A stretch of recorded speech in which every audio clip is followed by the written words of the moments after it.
But at a wedding, it's good that we bring God into that ceremony, that we bring God into that wedding. And Jesus, as a guest at this wedding in Cana, is a good understanding of how God is in the midst of us, how God is there not only in the parties and celebrations, but also in the suffering, in the hospital room, at the funeral parlor, at those times when we are tested, in divorce courts, wherever we gather for whatever we have to do in our struggle to life. It would be wonderful if we could imagine that there is Jesus standing nearby or sitting in a chair near us, watching over us, trying to give us inspiration when it's possible. I think about this because Cana, the village of Cana, was no special place. It's interesting that it shows up in this story. It was no special place. It had no significance, no great significance in that country. And to me, it just represented the fact that this is an ordinary gathering of people, just like us. Just ordinary people, making mistakes, having successes, sometimes being very generous, sometimes being very greedy, all the problems that you and I face and suffer with. This is what was there at Cana, just an ordinary bunch of people trying to gain some wisdom as they go along in life. There were some sad stories of life lost there too. The one sad story that I heard at the wedding was about my cousin Vicky, who was 2 years older than I am. And when we were young, Vicky and I were very close. And then, because of my moving away and various other things, drifted apart, hadn't seen each other in a long time. My mother had a beautiful photograph of Vicky and I hanging, I remember, in her bedroom. And I was about 2 years old, standing on the back of a tricycle. And Vicky was pedaling the tricycle down the street, so Vicky was about 4 or 5.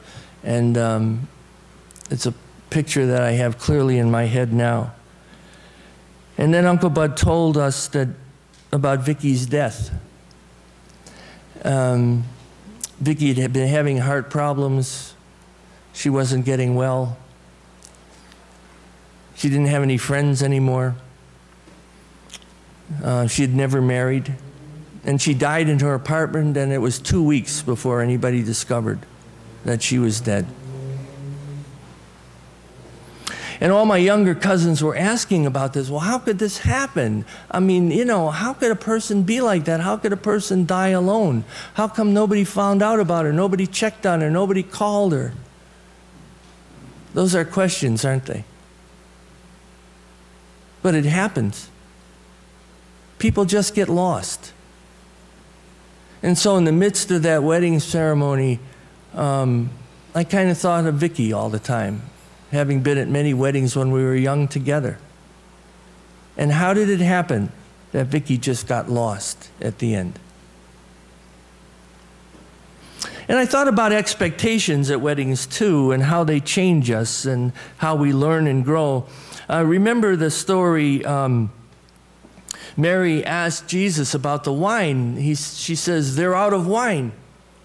And it's always been a funny part of this story. Why does she ask Jesus about this? Because she's expecting him to do something about it. And then Jesus answers her, what does this have to do with me? It seems like a rude kind of an answer, but in many ways, it's a theological answer that requires a little bit more understanding.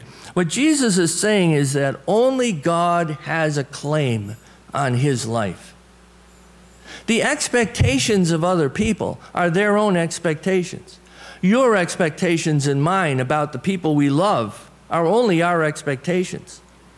And you know, if you've raised children, you know that sometimes your children are not living up to your expectations, and you can't understand why.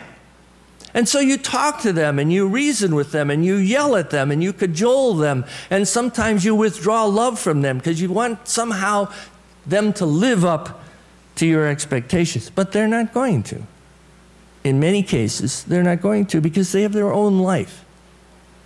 And they look at the world differently. So much more so in Jesus' case, because Jesus only allows God to have a claim on his life. He is only formed by God's ideas, about being a human being. He seeks wisdom that reflects the ways of God and not anything else. And this is what makes Jesus a full human being, the full human being that God means us all to be. But we only evidence this in Jesus. He's not above us, and therefore Jesus is not always judging us, but rather he is with us in the party, doing the dance of life with us, loving us because Jesus knows that God's love changes everything. And so Mary says to the servants, do whatever he tells you to do. In a deeper sense, what this means is seek life at its source. Another way of saying Jesus is the way. The early church folks, that's how they identified themselves. They identified themselves as people of the way. It's too bad we don't still use that term, because the term Christian has become so loaded with other kinds of baggage because of the culture and the media and all that. The early church folks called themselves people on the way, listening for wisdom, accepting others, and finding out how they could get together on this one path, and having faith that this path that Jesus shows is the way to real life. Amen.